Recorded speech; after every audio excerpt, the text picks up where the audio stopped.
ऐसा ही एक शिष्य था निजामुद्दीन औलिया का शिष्य। और ऐसे ही शिष्य कभी मरते नहीं हैं। जो अपने सदगुरु से सच्चा प्रेम करते हैं ना, ऐसे सच्चे गुरु को प्रेम करने वाले शिष्य कभी मरते नहीं हैं। मीरा कभी नहीं मर सकती, सबरी कभी नहीं मर सकती, प्रहलाद कभी नहीं मर सकता, ध्रुव कभी नहीं मर सकता। हर वो शिष्य जो अपने गुरु के लिए जीता है, गुरु के लिए मरता है, जिसने हर पल हरदम लो अपने सदगुरु से लगाई है ना।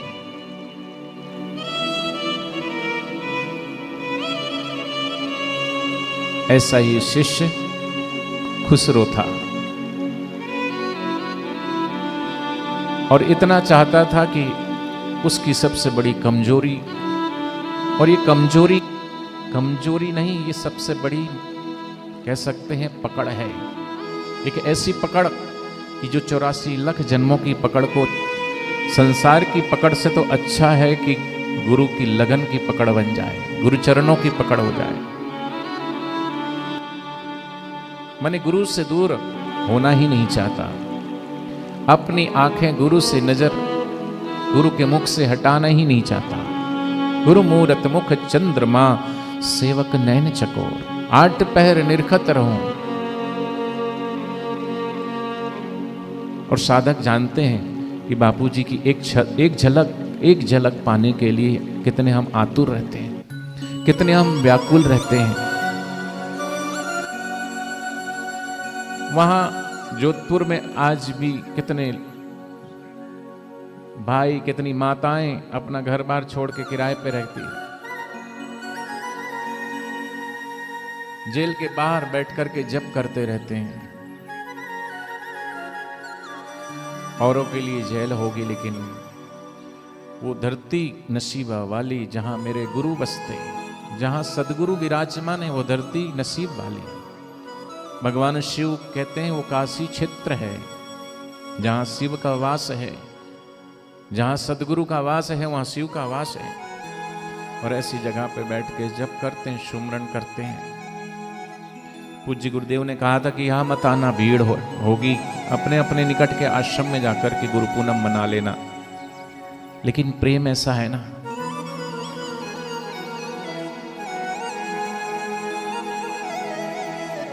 क्या पता गुरुदेव के दर्शन हो जाए। जहां गुरुदेव है वहां जाकर के उसके हृदय में सच्ची शांति, सच्चा सुकून, सच्चा आनंद आता कि मैं यहां आया हूं जहां मेरे गुरुदेव। और उधर से बहती हुई हवा को भी महसूस करके ये सोचता है कि ये हवाएं तो मेरे गुरु को स्पर्श करके बह रही है, शायद मेरे गुरु को छू करके आई हुई ये हवा मुझे सुकून दे रही है, मुझे शांति दे रही है, मुझे आनंद दे रही है। उसको भी वो महसूस करता है। ऐसे ही खुसरो का प्रेम था अपने गुरुदेव निजामुद्दीन औलिया में। और निजामुद्दीन औलिया जब ब्रह्मलीन होने वाले थे तो गुरु को पता था कि ये मेरे बिना रह नहीं पाएगा, ये मेरे बिना जी नहीं पाएगा। और ऐसे हमने कितने साधक, कई माताएं, कई भाई गुरुदेव गए तब से गुरुदेव की विरह में, गुरुदेव की याद में कईयों ने अपना शरीर भी छोड़ दिया। बापूजी के लिए जब कुछ का कुछ कहा जाता था मीडिया के ऊपर, आपको पता ना, यहाँ पर जो इस आश्रम के संचालक थे कृष्णानी जी, उन्होंने भी इसी व्यथास के कारण अपना शरीर छोड़ा। जींद में समिति में एक काका थे, उनको देखा नहीं जाता था कि क्या क्या बोलते हैं मेरे गुरुदेव के लिए, सुना नहीं गया, शरीर का परित्याग कर दिया। गुरु को चाहने वाले एक से एक भक्त हैं, गुरुदेव से प्रेम करने वाले एक से एक कहां से, क्योंकि वो प्रेम हमारे गुरुदेव ने हमारे हृदय में प्रकट किया। और ये गुरुदेव के लिए जो प्रेम प्रकट हुआ है वो ऐसे ही नहीं हुआ है। उस सदगुरुदेव ने जो सच्चा आनंद, सच्चा प्रेम हमको दिया है ना, इसलिए तो दौड़े दौड़े आते हैं। और यही सबसे बड़ी ताकत है, ये प्रेम की पकड़, ये प्रेम की ताकत। व्यक्ति को जंजीर से बांध दे तो वो भाग सकता है तोड़ के, लेकिन गुरुदेव की एक आज्ञा पाकर के, कोई गुरुदेव ने कहा ये मत खाना, तो छोड़ देते हैं। अभी मैं इंदौर में बावल मंदिर, सिंधी समाज का एक मंदिर संस्था है, वहां पर गुरु पूनम के दिन उन्होंने कहा कि यहाँ पे सत्संग रखें। वहां गया मैं। सत्संग के बाद वो मिले तो वहां पाकिस्तान से एक भाई आया और वो कहने लगा कि बापूजी पाकिस्तान आए थे, मेरे चाचा जी, हमारे घर के सामने ही सत्संग हुआ था, और जब से बापूजी ने उनको कुछ आज्ञा की, वो कभी भी यह जूस पी लेते थे, फिर दूध पी लेते थे। तब जूस और दूध, फल और दूध विरुद्ध आहार है, बापूजी ने कहा ऐसा मत किया करो। तो उस दिन से उन्होंने छोड़ दिया। आज भी उनका वो कभी नहीं लेते, कोई कितना भी आग्रह करे, छोड़ दिया। बापूजी ने कहा आलू रद्दी कंद है, मत खाओ, कईयों ने छोड़ दिया। बापूजी ने कहा चाय नहीं पीना चाहिए, गुरुजी ने कहा है बस। और गुरु जी ने कहा मात पिता प्रभु गुरु की वाणी, विनय विचार के शुभ जानी। उसमें फिर बुद्धि लगाने की आवश्यकता नहीं। जो गुरु से प्रेम करते हैं वो गुरु की बात मान भी लेते हैं, और नहीं मानने वाले तो अभी भी खाते हैं, अभी भी चाय पीते हैं। पर गुरु का वचन, गुरु के वचनों, और गुरु ने कहा है तो पता है कि हमारे हित के लिए, हमारे कल्याण के लिए गुरु जी ने कहा है। यश करोति शुभम करोति।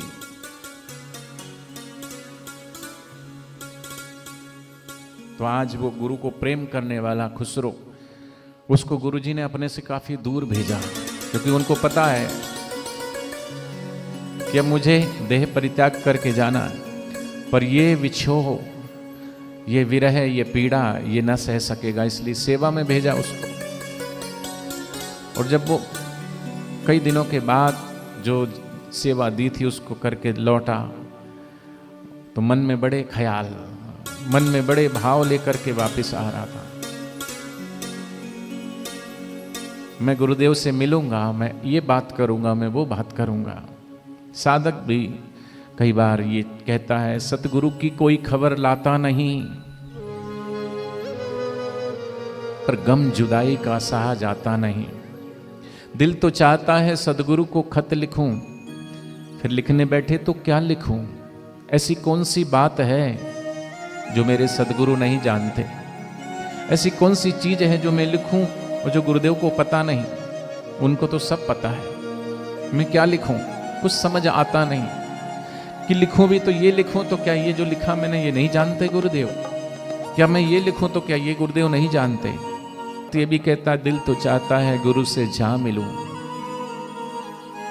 दिल से तो साधक अभी भी हृदय से हृदय को जोड़ करके शरीर से भले ही दूरी हो सकती है गुरु से, लेकिन भीतर से तो साधक आज भी अपने गुरुदेव से मिलता है। पर वो अपना साकार दर्शन भी चाहता है। गुरुदेव साक्षात समक्ष विराजमान हो, प्रत्यक्ष ये चाहता है, क्योंकि गुरु साक्षात परब्रह्म है। ऐसा नहीं कि गुरु के वचन ब्रह्म है, गुरु का चैतन्य बपू ब्रह्म है, ऐसा नहीं। गुरु साक्षात परब्रह्म है। तस्मै श्री गुरुवे नमः। वो ऐसे तीर्थ हैं, चलते फिरते तीर्थ, जंगम तीर्थ हैं। ऐसे गुरुदेव के लिए साधक नाम रूपी डोर से मुझे बांध लो। वैसे नाना प्रकार के ख्याल लेकर के खुसरो आता है और आकर के अपना सामान रखता है, और उसके गुरु भाई कहते हैं आओ, बड़े दिनों के बाद आए हो, बैठ जाओ, थोड़ी थकान मिटा लो।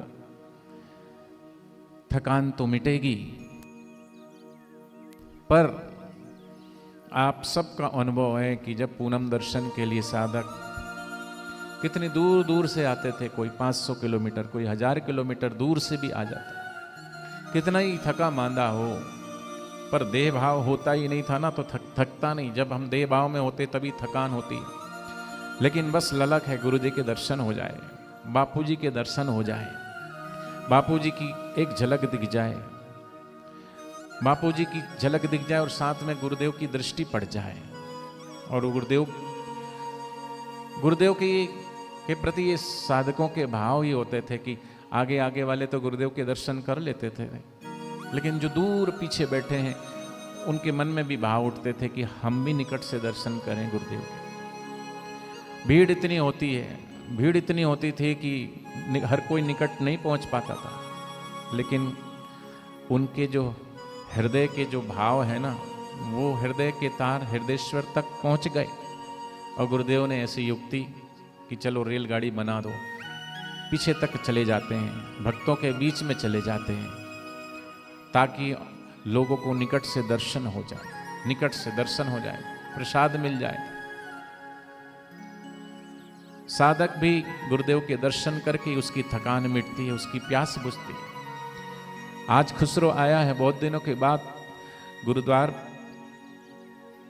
गुरुद्वार को मत्था टेका, चूमा और अपने औलिया के दीदार के लिए कदम आगे बढ़ाया। गुरु भाई जानते थे कि जिधर जा रहे हैं कुटिया की तरफ गुरुदेव नहीं मिलेंगे, उसको रोकने का प्रयास करते कि भाई थोड़ा थके हो, रुक जाओ, थोड़ा जल पी लो, थोड़ा भोजन इत्यादि कर लो, आराम कर लो।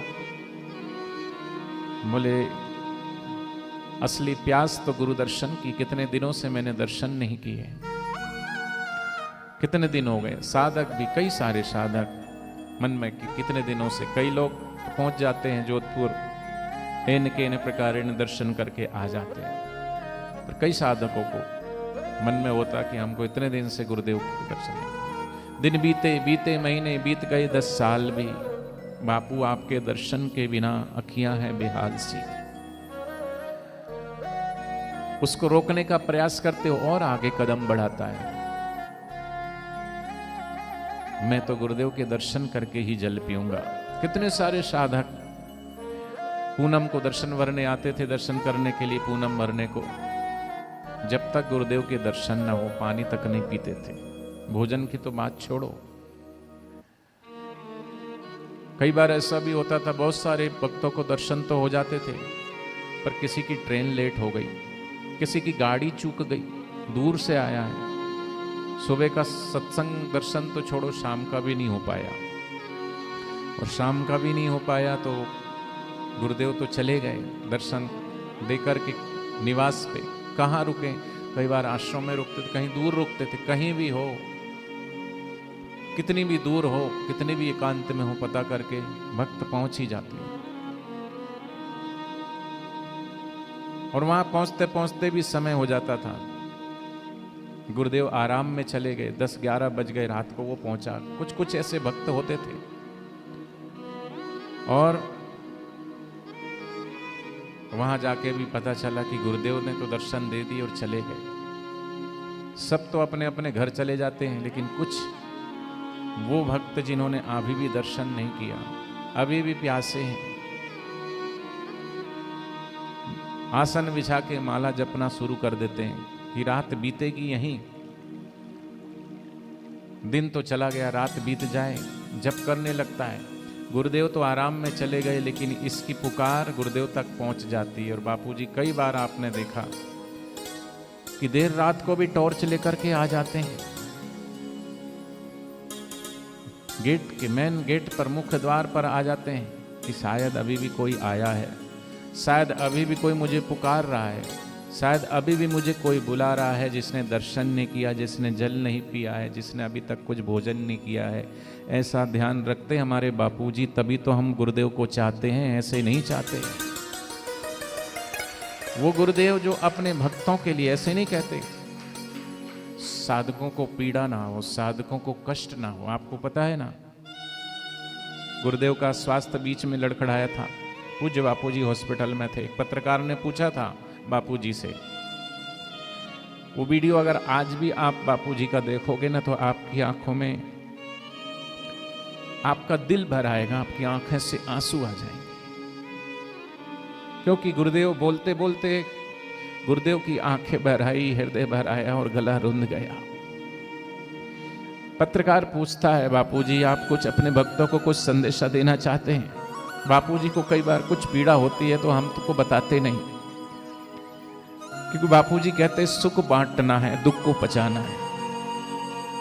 कि मेरे भक्तों को अगर पता चलेगा, मेरे भक्तों को कष्ट होगा, तब साधकों को कष्ट हो, साधकों को पीड़ा हो, वो भी गुरुदेव सहन नहीं करते।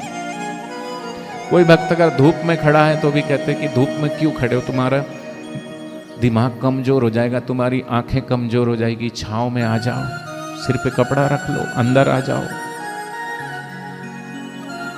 और आज भी ऐसे गुरुदेव 86 वर्ष के होने के बावजूद भी हमारे गुरुदेव कहते हैं कि इतना ख्याल तुम्हारी माँ नहीं रखेगी, तुम्हारे पिता नहीं रखेंगे, जितना ख्याल आज हमारे गुरुदेव इस उम्र में भी आपका हमारा सबका ख्याल रखते हैं। कौन ऐसी?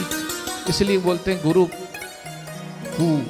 वो गुरु पूनम, वो गुरु माँ है।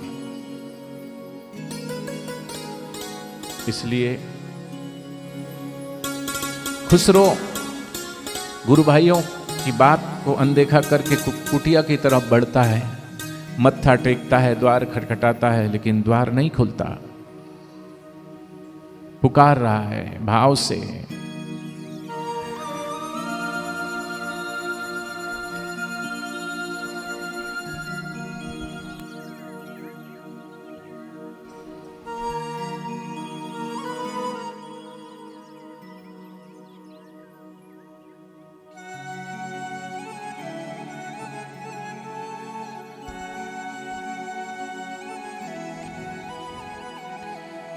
दर्शन को तरसते हैं दो नैना ये बाबरे,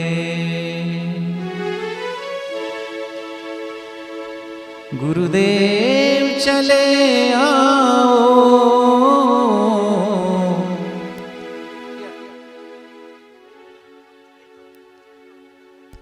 गुरुदेव चले आओ, कहीं चैन नहीं तुम बिन, मुझको मेरे गुरुवर जी, कहीं चैन नहीं तुम बिन, मुझको मेरे गुरुवर जी, मेरी प्यास बुझा जाओ, गुरुदेव चले आओ। क्यों भूल गए हो तुम मुझे चरणों से लगा के, क्यों छुप गए हो तुम मुझे दीवाना बना के। उधर अमीर खुसरो पुकार रहा है, हम यहाँ अपने गुरुदेव को पुकार रहे हैं। निष्ठुर न बनो इतने, गुरुवर मेरे वास्ते, निष्ठुर न बनो इतने, गुरुवर मेरे वास्ते, मुझे धीर बंधा जाओ, गुरुदेव चले आओ। हम भी पुकारे, हमको भी दर्शन दीजिए गुरुदेव, लौटाइए।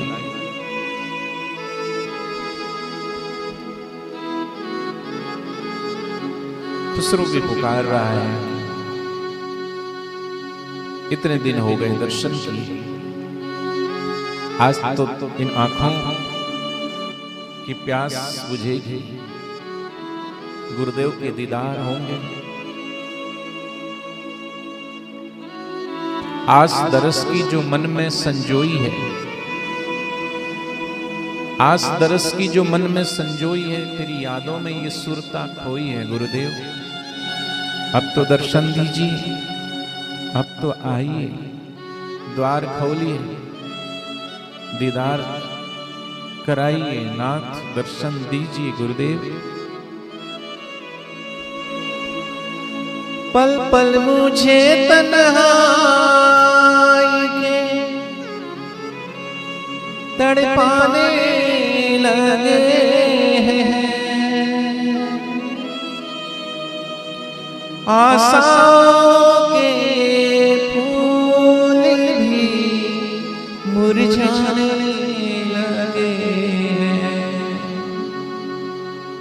ऐसे में दया करके गुरुवर मेरे दौड़ के मेरे पास चले आओ, गुरुदेव चले आओ। प्रार्थना करते जाए। सबरी की पुकार से राम जी आए, गजराज की पुकार सुनकर के भगवान नारायण आए। मैं जानता हूं तूने सबरी के बेर खाए, तूने कभी भक्त सुदामा के महल बनाए। ओ मेहर करने वाले, हम पर भी मेहर करना, करके नजर दया की हम सब तीनों की, हम सब भक्तों की झोली भरना। मेरी ये आरजू है, बस छूटे ना दर तुम्हारा।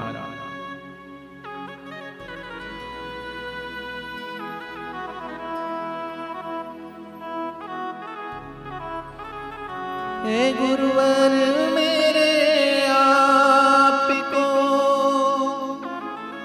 आना ही पड़ेगा,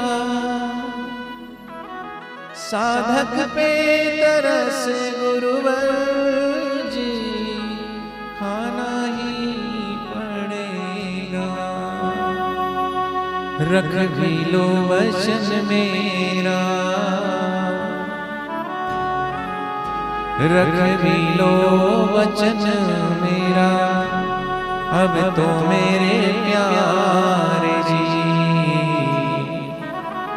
रख भी लो वचन मेरा, अब तो मेरे जोगी जी।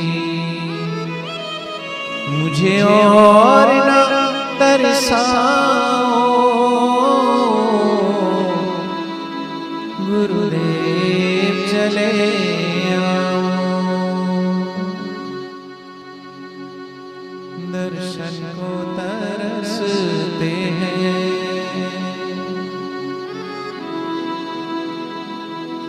और जब द्वार न खुला, खुसरो वहीं बैठा रहा कितने घंटों तक। रात बीत गई, सुबह वो आई।